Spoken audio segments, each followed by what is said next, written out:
Hello, welcome to Biostudy Pathshala. I am Nilanjana. Today we are going to learn about photosynthesis, and this video tutorial will be the part 2 of the photosynthesis. And those who haven't watched the previously uploaded video on this topic, you may watch the video from the I button above as well as from the description box below. So let's get started about today's video tutorial. In our previously uploaded video on photosynthesis, there we have learned about light dependent reaction, or better to say light dependent phase. So in this video tutorial, we are going to learn about light independent reactions. This reaction is named as light independent reaction because it doesn't depend on the sunlight directly, and this reaction occurs at stroma of the chloroplast. In this reaction, as the sunlight does not charge this reaction, therefore here ATP and NADPH, which are the products of the light dependent phase, used to energize this reaction, and here the synthesizing product is glucose, which is a carbohydrate, and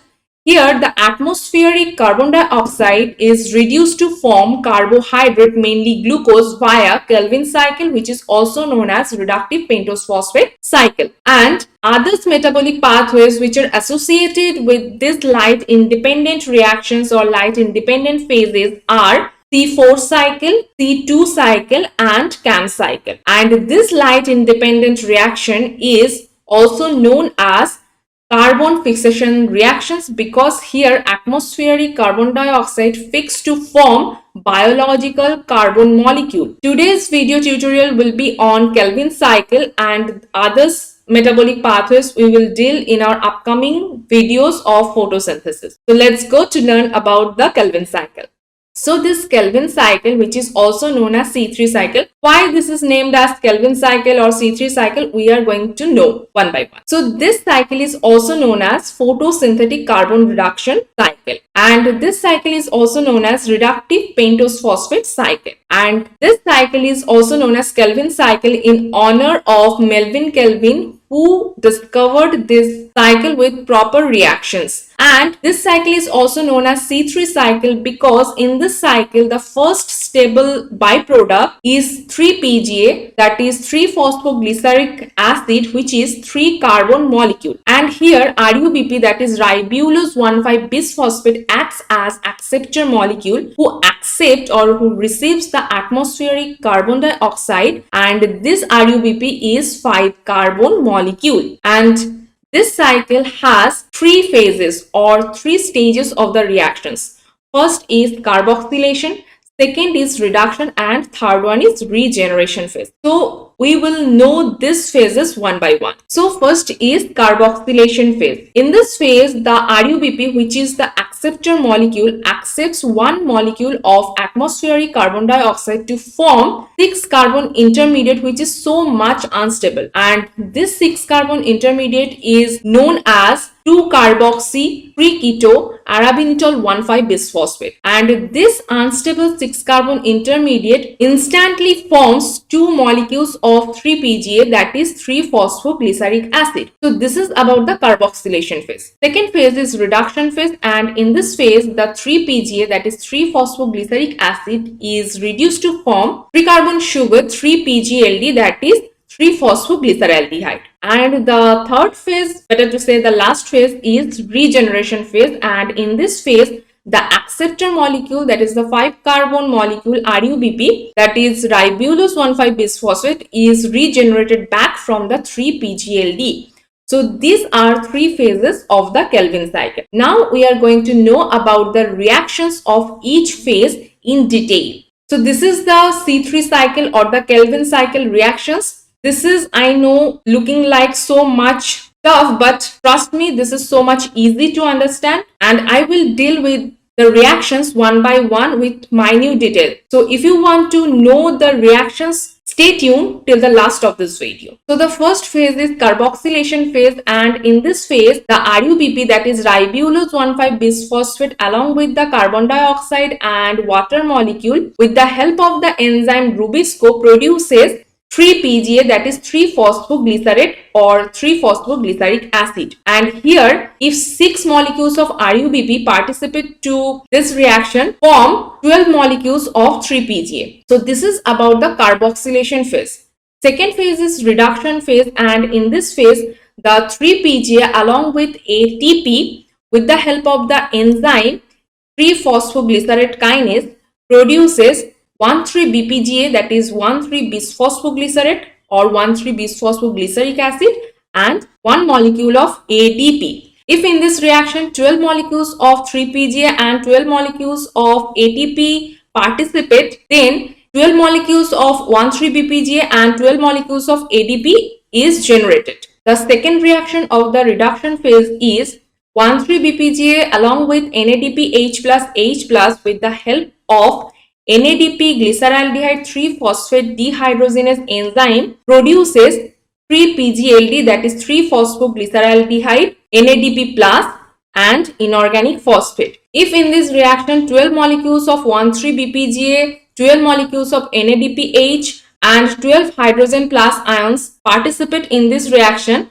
then the result will be 12 molecules of 3-PGLD, 12 molecules of NADP plus and 12 molecules of inorganic phosphate. So this is about the reduction phase. Now we are shifting to regeneration phase. So in the regeneration phase, first reaction is 3-PGLD with the help of the enzyme triose phosphate isomerase forms DHAP, that is dihydroxyacetone phosphate, and this 3-PGLD and DHAP are isomers with each other and they are 3 carbon sugars. This is the aldehyde sugar and this is the ketone sugar, and if 5 molecules of 3-PGLD participate in this reaction, 5 molecules of DHAP are formed. The second reaction is 3-PGLD along with DHAP with the help of the enzyme aldolase forms fructose 1,6-bisphosphate. So here 3 carbon sugar, again 3 carbon sugar forms 6 carbon sugar, and if 3 molecules of each of these compounds participate in this reaction and produces 3 molecules of fructose 1,6-bisphosphate. Next reaction is fructose 1,6-bisphosphate along with water molecule with the help of the enzyme fructose 1,6-bisphosphatase produces fructose 6-phosphate and inorganic phosphate. So here 3 molecules of fructose 1,6-bisphosphate with 3 molecules of water forms 3 molecules of fructose 6-phosphate and 3 molecules of inorganic phosphate. Next reaction is fructose 6-phosphate, which is 6 carbon molecule with 3-PGLD, which is 3 carbon molecule with the help of the enzyme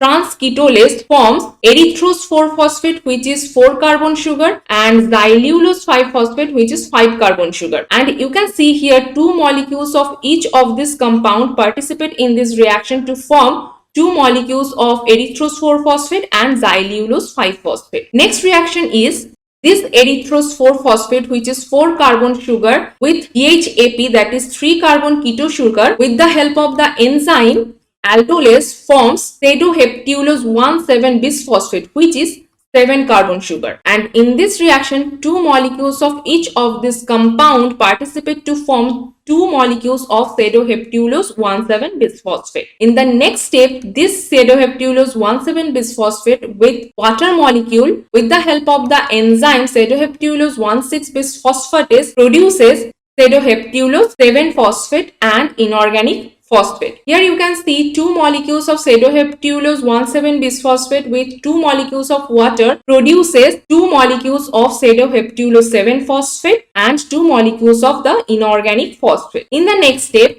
this pseudoheptulose 7-phosphate, which is 7 carbon sugar, and the 3-PGLD, which is 3 carbon sugar, with the help of the enzyme transketolase forms ribose 5-phosphate, which is 5 carbon sugar, and xylulose 5-phosphate, which is again 5 carbon sugar. And in this reaction you can see 2 molecules of each of the components participate to form 2 molecules of ribose 5-phosphate and the xylulose 5-phosphate. In the next step, the xylulose 5-phosphate with the help of the enzyme ribulose 5-phosphate epimerase produces ribulose 5-phosphate, and the 4 molecules of the xylulose 5-phosphate participate in each cycle to form 4 molecules of ribulose 5-phosphate. Other reaction of the same step is ribose 5-phosphate with the help of the enzyme ribulose 5-phosphate isomerase to form ribulose 5-phosphate. And here, two molecules of ribose 5-phosphate participate to form two molecules of ribulose 5-phosphate. Next is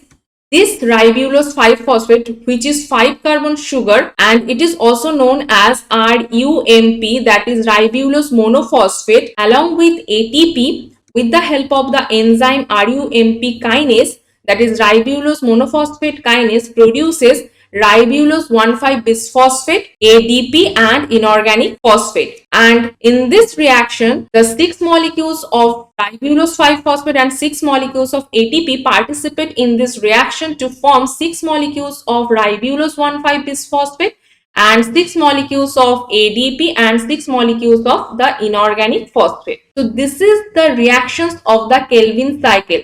I have discussed the reactions one by one with the minute details. I hope the total overall reactions will be helpful for you. So the net reaction of the Kelvin cycle is 6CO2 plus 11 H2O plus 12 NADPH plus 18 ATP forms fructose 6-phosphate, 12 NADP plus 6 hydrogen plus 18 ATP and 17 inorganic phosphate. So this is the whole discussion of the Kelvin cycle. So thank you for watching this video, and if this video seems to be helpful for you, make sure to share this video as much as possible, and those who are new to this channel, make sure to subscribe this channel, and subscription is nothing but click the subscription button. That's all. So till then, be safe and be healthy.